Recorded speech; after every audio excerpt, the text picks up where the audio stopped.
사무엘상 17장 43절에서 47절. 블레셋 사람이 다윗에게 이르되 내가 나를 개로 여기고 막대기를 가지고 내게 나아왔느냐 하고 그의 신들의 이름으로 다윗을 저주하고 그 블레셋 사람이 또 다윗에게 이르되 내게로 오라 내가 네 살을 공중의 새들과 들짐승들에게 주리라 하는지라.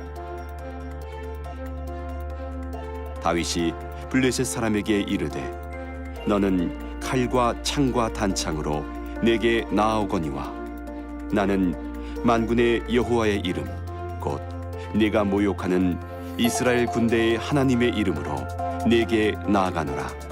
오늘 여호와께서 너를 내 손에 넘기시리니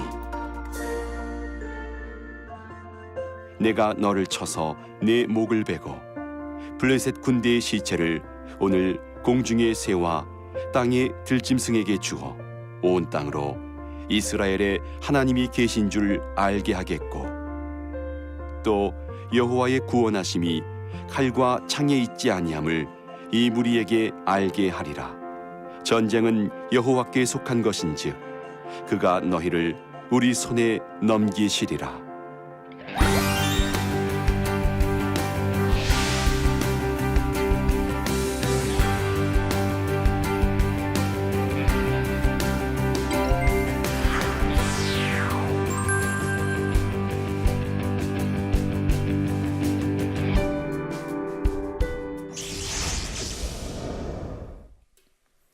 안녕하세요.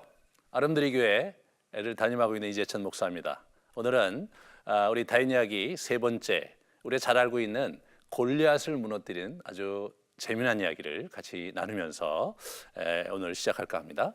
우리가 이제 오늘 우리 같이 생각해 볼 포인트, 유명한 얘기이지만 먼저 골리앗 앞에서 다윗과 이 사울이 대조되는 모습을 보입니다. 사울도 용장이었고 다윗은 이제 소년에 불과한 그런 친구인데 이 두 사람이 이 용장 골리앗을 대할 때 보여주는 태도가 사실 우리가 좀 생각해 볼 만하고요. 우리의 모습도 비추어 보면서 이야기를 같이 좀 살펴봤으면 좋겠고, 이 다윗이 소년이었거든요. 20세가 아직 안 됐던 나이에 어떻게 골리앗을 무너뜨렸는가, 그 전략은 무엇이었고 그가 갖고 있었던 그 내면의 힘은 어떤 것이었는지, 그 두 가지 측면에서 우리 이야기를 같이 생각해 보도록 하겠습니다.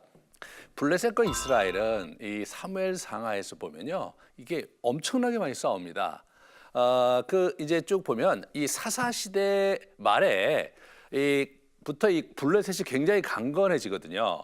그 전 배경을 보면 이 사람들이 어떻게 되냐면 해양 문명의 소유자예요. 에게라고, 우리가 이게 지금 보면 이제 터키하고 이 그리스 그 가운데 에게해라는 그런 해협이 있는데, 무슨 일인지 거기 아마 문제가 있어서 거기 있는 분들이 이렇게 배를 타고 내려와서 우리 이스라엘의 해안 평야 지대에 이 블레셋이 이제 자리를 잡게 됩니다. 그리고 이스라엘보다 앞선 문명, 아까도 철기 문화라고 말씀을 드렸는데 이 이스라엘은 그 당시 청동기 시대였어요. 근데 이 사람들이 해양 세력이면서 철기 문화를 갖고 있었던 겁니다.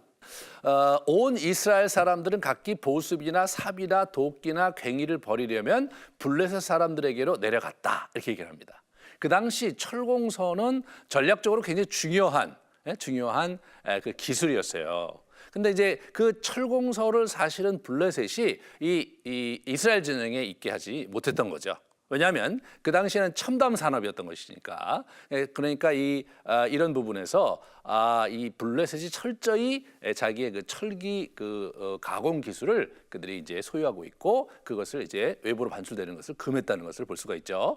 그러다 보니까 실제로 전쟁이 일어날 때 어떤 일이 일어나냐면요, 사울과 요나단과 함께한 백성들의 손에는 칼이나 창이 없었다 이거예요. 그러니까 오직 사울과 요나단에게만 칼과 창이 있었다. 그런 얘기가 기록이 되어 있는 거죠. 이스라엘이 블레셋과 싸울 때 이스라엘은 사실은 농장기를 갖고 농민군처럼 이제 이렇게 전쟁에 임하는 겁니다. 그러니까 블레셋은 철제 무기로 완벽하게 무장한 군대가 앞에 있고 여기는 이제 농민군이 있는데 요나단과 사울만이 이렇게 칼과 창을 구비하고 있는 거예요. 사실 굉장히 아주 우스꽝스러운 일들이 사실 벌어진 거죠. 그래서 우리가 이제 그런 긴장을 좀 살펴보는데 오늘 이 장면에서는 아주 재미난 건 뭐냐면 이 블레셋이 칼을 갈고 있다가 특별히 이제 아주 마음을 잡고 수년간 준비해서 우리 사울 왕국을 무너뜨리려고 쳐들어온 전쟁이었어요. 그 흐름을 잠깐 우리 같이 보겠습니다. 아브라함과 이삭과 야곱, 다시 말해 족장 시대에는 잘 지냈어요. 서로 평화로운 관계로 잘 지냈습니다. 그런데 아까도 잠깐 말씀드렸지만 이 사사 시대부터 본격적으로 부딪히기 시작했던 거예요. 사사 시대에 이 블레셋 그 사람들이 굉장히 많이 인구가 팽창하고 아무래도 외부에서 많은 유입된 사람들이 있었던 것으로 생각이 됩니다. 그래서 이 사람들이 이제 아주 강성해지면서 추수곡식을 약탈하기 위한 전쟁을 이제 이렇게 많이 하고 있는 것을 우리가 이제 여기저기서 이제 확인을 할 수가 있습니다. 병거가 3만이요, 이들이 병거가 3만이요, 마병이 6천이요, 백성은 해변에 모래알같이 많았다, 이런 표현을 우리가 이제 읽게 돼요. 이 얘기는 무슨 얘기냐? 갑작스럽게 고대 사회가 인구가 이렇게 팽창하는 것은요, 딱 한 가지죠. 외부에서 이주민들이 그곳에 사람들이 많이 많아지기 전에는 이렇게 갑작스럽게 인구가 팽창할 수 없는 거예요. 우리는 잘 모르지만 아마도 이 해양 세력의 어떤 그 변동이 있는 바람에 많은 사람들이 블레셋으로 이주해 왔고, 그렇기 때문에 그 좁은 땅에 많은 사람이 있어서 이제 이웃 나라를 침략해서 먹고 살아야 되는 그런 긴장이 이들에게 있었던 것이 이제 분명하죠. 그래서 실제로 그 우리 사무엘상 13장 14장에 보면 블레셋과 아주 일전을 이제 싸우거든요. 이게 사울 왕국하고 이제 아주 결전을 하는데, 이때 사실은 요나단의 맹활약으로 어이없게 사실은 블레셋이 이제 패배를 합니다. 그런 장면에서 이 사람들이 굉장히 분했던 것 같아요. 자기들은 철제 무기를 소유하고 있고 완전 무장을 하고 산지 족속인 우리 이스라엘과 싸워서 이길 거라고 생각했는데 어이없이 완패했거든요. 그래서 오늘 이제 17장에 와서 이들이 이제 전쟁에 임할 때 보면 수년 또는 10여 년을 열심히 준비해서 중무장해서 아예 마음 먹고 이들이 이제 전쟁을 하러 온 것을 우리가 확인할 수가 있습니다. 이제 문제는 뭐냐면 이스라엘 쪽에서 사실은 이 블레셋이 굉장히 두려운 존재였다는 거예요. 왜냐하면 아까도 말씀드렸지만 철제 무기로 중무장한 군대였어요. 하지만 아까도 말씀드렸지만 13장 14장에 그러함에도 불구하고 이들이 이겼는데 그때도 가만히 이렇게 우리가 이제 살펴보면 알 수 있는 게 뭐냐면 하나님의 초자연적인 개입으로 이게 이겼던 전쟁이지 물리적인 또는 뭐 전술적인 그런 차원에서 결코 이스라엘이 우위에 있지는 않았거든요. 우리 사무엘서 7장에 보면 사무엘의 기도로 우박이 오고 막 그래서 전쟁이 이겼던. 그리고 14장에 보시면 요나단이 맹활약을 하면서 이제 하나님께서 이제 공포를 엄습하게 해서 사실은 블레셋이 와르르 무너졌던 그런 과거가 있었습니다. 그렇기 때문에 사실은 블레셋의 그런 진면목을 이스라엘 그 군대가 한 번도 제대로 경험한 건 없는 거예요. 왜냐하면 하나님의 그 공포와 또는 하나님의 커다란 역사로 말미암아 그들이 질이 멸렬했던 것이지 이스라엘이 아주 강성함으로 그들을 제압했던 적은 사실은 없었던 거거든요.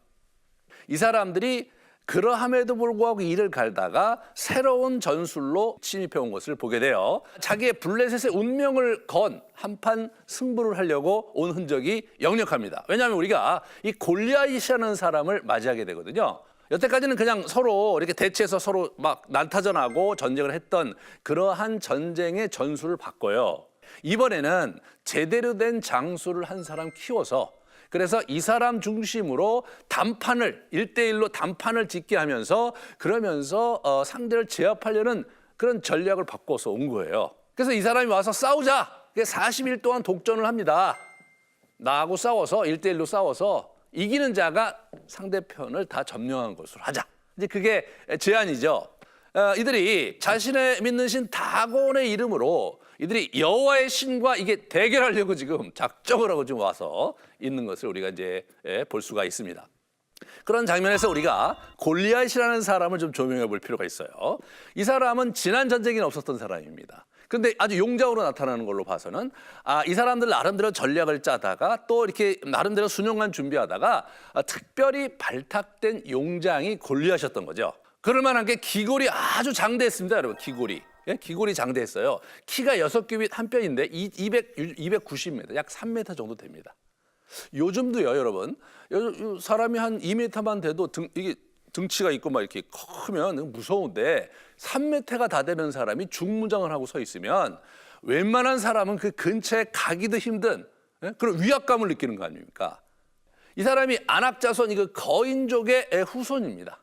여러분, 안악자손은 거인족의 상징적인 이름입니다. 그 후손 중에 이 사람이 있었던 거고, 그 중에서도 아주 뛰어난 용장으로 어렸을 때부터 길리움 받았던 사람인 것을 보게 되죠. 그가 중무장을 했어요. 노투고, 어린갑, 그리고 창이 약 7kg입니다. 7kg고, 노경갑, 발에 이렇게 이제 경갑을 했고요. 그렇게 다 따져보면 약 70kg의 중무장입니다. 사실 이 사람이 얼마나 힘이 장사였을까? 우리 추측해 보면 대단한 장사였을 거라는 생각이 들어요. 이제 그 사람이 이제 타고난 전사로서 등장을 이제 하게 되는 겁니다. 그러자 이스라엘 사람들이 어떻게 굉장히 놀랄 수밖에 없어요. 그래서 이제 여기 보시면 놀라서 크게 두려워했다. 11절에 이게 나오거든요. 심히 두려워하여 그 앞에서 도망하겠다. 24절에 보면 그게 나와요. 이게 이제 일반적으로 이제 여러분 입장을 바꿔 생각해 보면 엄두가 안 났을 거예요. 누가 거기 가서 어줍지 않은 그런 농장기를 갖고 싸우려고 엄두를 낼 수 있겠습니까? 이 사람들이 뭐냐면 완전히 와르르 무너진 거예요. 과거의 그런 기세와 용맹스러운 그런 모습이 사라진 거예요. 왜 이런 일이 일어났다고 생각하십니까? 그들을 힘으로 대결한다는 것은 상당히 그 곤혹스러운 일이잖아요. 이 사람들이 거기에 대처하려면 어떻게 됩니까? 하나님에 대한 굳건한 믿음과 하나님에 대한 그 열정, 이런 것들로 이게 이겨야 되는데 그게 그냥 사라진 거예요. 완전히 사라진 겁니다. 그렇게 되면서 이스라엘이 이 사울왕이 무너지면서 같이 전력이 무너져 있는, 이게 참 여러분과 제가 생각해야 되는 거죠. 우리의 신앙이라는 것은 우리의 이 세상을 살아갈 때 있어서 우리가 갖고 있는 여러 가지 역량과 도구가 중요한 것이 아니라 하나님에 대한 신앙과 믿음이 우리 가운데 장착돼 있고, 그런 공동체 안에 있을 때 우리가 세상을 이길 힘과 기세가 있는 건데, 그런 부분이 와르르 무너져 있다면, 하나님에 대한 관계와 신뢰성이 무너져 있다면 우리가 사실 세상을 이길 장사가 없는 거죠. 그 부분이 바로 이스라엘의 상황이었던 것입니다.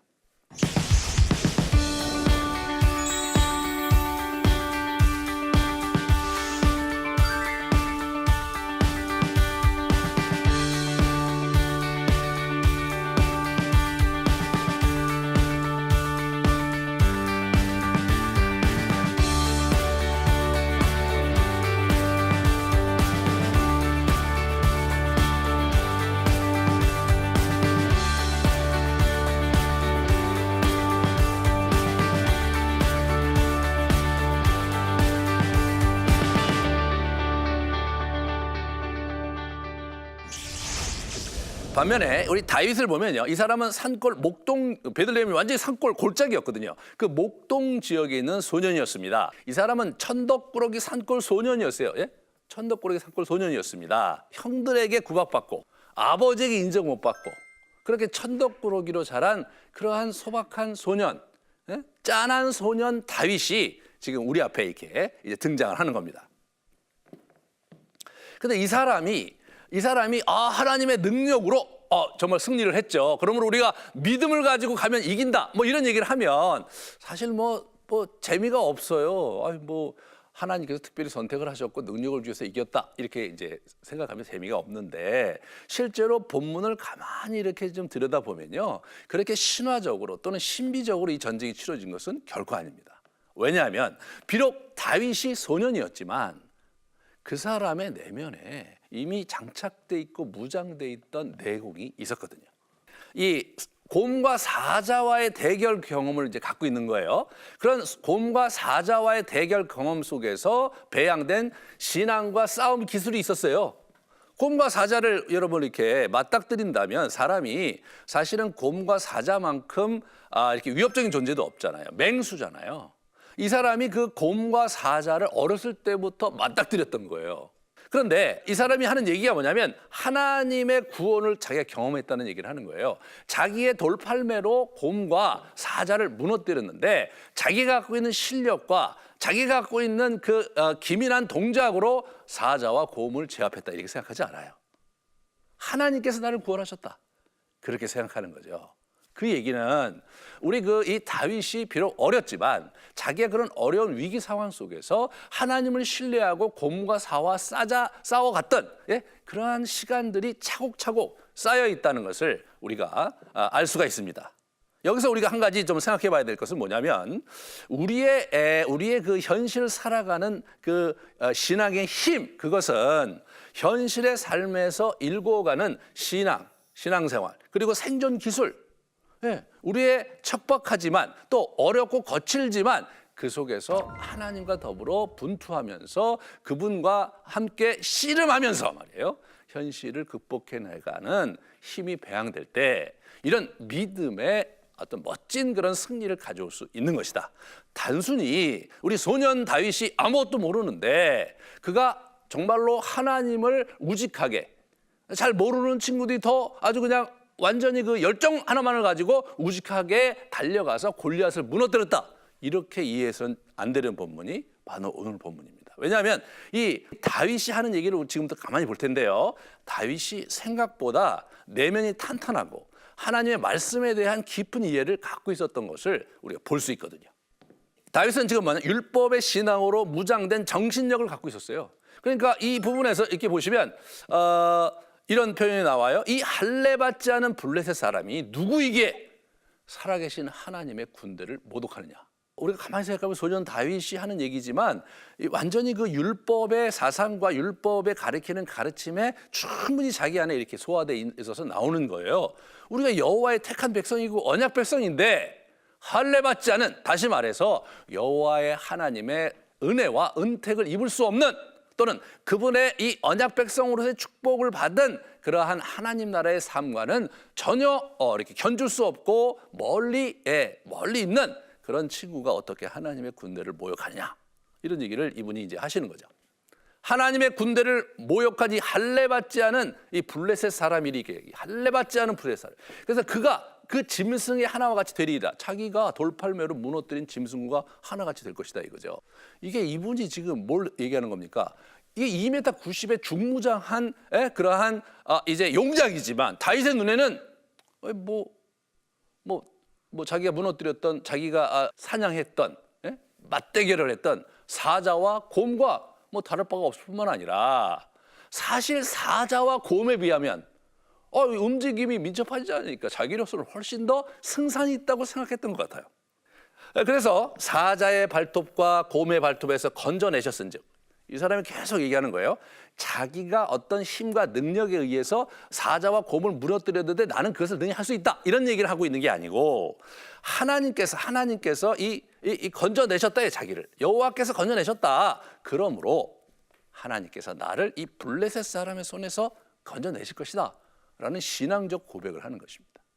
우리가 이 신앙생활을 한다는 것은, 이 현실 속에서 신앙으로 살아간다는 것은 우리가 갖고 있는 현실의 여러 위기와 어려움을 극복해내는 과정에서 하나님께서 나에게 어떻게 개입하시고 내 인생의 어려움 속에 우리를 어떻게 이끌어 가시는지를 잘 보면서 그러한 자신의 경험을 신앙으로 이렇게 만들어가고 쌓아가는 이런 모습이 우리에게 있어야 되는 건데, 바로 이 사람이 그 어린 나이에 그것을 이룬 거죠.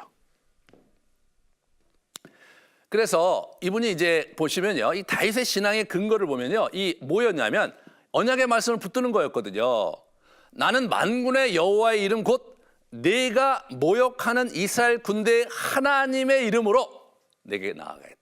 그런 얘기를 하는 거예요. 너는 칼과 창으로 나에게 오지만 나는 칼도 없고 창도 없고, 여기 네가 보다시피 내가 사실 돌팔매 하나 갖고 너한테 가지만 내가 돌팔매로 너를 무너뜨리는 것이 아니라 네가 모욕했던 그 여호와 하나님의 군대, 그 군대의 이름으로, 그 하나님의 이름으로 내가 너에게 나가겠다. 완전히 그 상황을 굉장히 다른 차원에서 보고 있는 그런 모습을 우리가 볼 수가 있습니다. 여호와의 구원하심이 칼과 창이 있지 않다. 전쟁은 여호와께 속한 것인즉 이게 이제 이분의 내공이 여기서 들어가는 거예요. 전쟁은 여호와께 속한 것이다. 이게 신명기 20장에 나오는 전쟁 수칙에 나오는 표현이거든요. 이 다윗이 자기의 승리를 어떻게 확신할 수 있었느냐? 그 신명기에 나와 있는 언약의 말씀을 근거로 자기의 승리를 확신하고 있었던 것을 우리가 이제 볼 수가 있는 거죠. 이 사람이 굉장히 강한 정신력을 갖고 있어서 우리 누굽니까? 우리 사울 왕 앞에 가서 사울을 이렇게 맞닥뜨릴 때 보면 이런 얘기를 해요. 다윗이 사울에게 뭐랬다? 저 블레셋 사람 때문에 우리의 기가 죽어서는 안 됩니다. 왕의 종인 제가 나가서 그와 싸우겠습니다. 이런 기계가 있는 거예요. 우리 사울 왕은 안 된다. 저 친구는 어렸을 때부터 용사를 키워낸 자고 중무장하고 있다. 너는 안 된다. 그게 무슨 말입니까? 저는 할 수 있습니다. 그 이야기가 단순히 철없는 소년이 열정 하나로, 구국의 충정 하나로 지금 부르짖는 게 아니라 이분은 비록 나이는 어렸지만 이 목동 일을 하면서 만났던 하나님, 맹수와 싸울 때 함께 하셨던 그 하나님에 대한 신앙이 장착돼 있었기 때문에 자신할 수 있었습니다. 그래서 한마디로 얘기하면 이 사람은 언약의 말씀을 붙잡고 믿음으로 나간 거예요. 믿음이 뜬금없이 하늘에서 뚝 떨어진 게 아닌 거예요. 이 다윗의 믿음은 하나님의 말씀대로 믿음을 의지해서 우리 사자와 곰과 대결해서 싸워 나가면서 체득되면서 다져진 신앙이거든요. 이게 엄청나게 강한 거죠. 그런 면에서 이렇게 보시면 기고만장했던 40일 동안 이스라엘 그 군대들을 주눅들게 하면서 기고만장했던 우리 블레셋 용장 골리앗이 무너지죠. 근데 재미난 건 뭐냐면 여기서요, 한 차례의 물맷돌로 골리앗의 이마에 박힌 거예요. 눈을 봐야 되기 때문에 이마를 여기만 이렇게 딱 노출돼 있을 텐데 거기를 정확하게 꽂았어요. 정확하게. 이 사람 5개 가져갔거든요. 근데 한 번 하고 2번 하고 3번 하다 된 것도 아닌 거예요. 그냥 다 하나가 가서 그냥 꽂혀버린 겁니다. 그러니까 이것이 다윗이 아무리 대단한 물맷질을 한다고 해도 그게 첫 번째 돌이 정확하게 꽂힌다는 것은 다윗이 아니라 하나님께서 다윗 뒤에 있었다는 굉장히 중요한 시사점을 우리가 엿볼 수가 있는 거죠. 그래서 골리앗의 칼로, 다윗은 칼이 없었으니까 가갖고 골리앗의 칼을 빼서 골리앗의 목을 치는, 그리고 진격을 해서 블레셋 도시들을 아주 대파하는 일들을 우리가 이렇게 이제 볼 수 있습니다.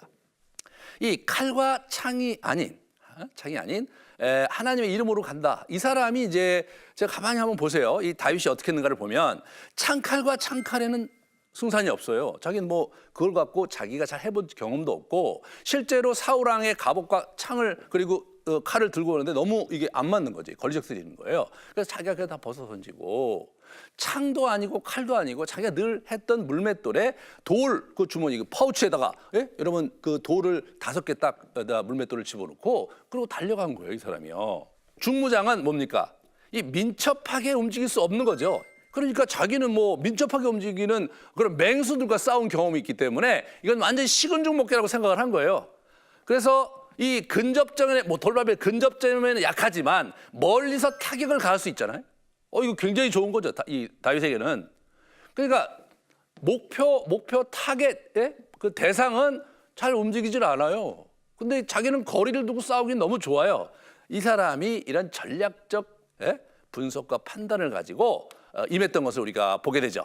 뿐만 아니라 이 사람이 전략적 판단을 넘어서서 이 사람의 내면에 갖고 있었던 정신은 뭐냐면 이 전투는 여호와 하나님의 전쟁이다 이거죠. 이 전투가 이 신명기 20장에 약속된 말씀, 이 전쟁은 여호와 하나님의 전쟁이라는 그 하나님의 말씀의 원리를 붙잡고 이 사람이 수행을 한 겁니다. 그래서 돌팔매에 어이없게 무너지는 우리 용장 골리앗의 그런 모습을, 비참한 모습을 이렇게 보게 되는 거죠.